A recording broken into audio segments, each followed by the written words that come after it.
How to add a user account in Windows 11. This tutorial shows you how to create a new user profile on your PC.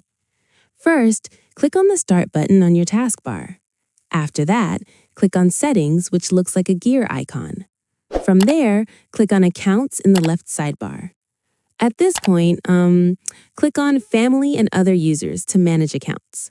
In the next step, scroll down to the Other Users section. Following this, click on Add Account next to Add Other User. Once done, a new window will appear asking for sign-in information. From here, if the person has a Microsoft account, enter their email and click Next. At this stage, if they don't have an account, click I don't have this person's sign-in information. After this, click Add a user without a Microsoft account to create a local account. Once completed, enter a username, password, and password hint, then click Next. Finally, the new user account is now created and will appear in the Other Users list. The new user can now log in from the Windows sign-in screen by clicking their profile name. And that's it.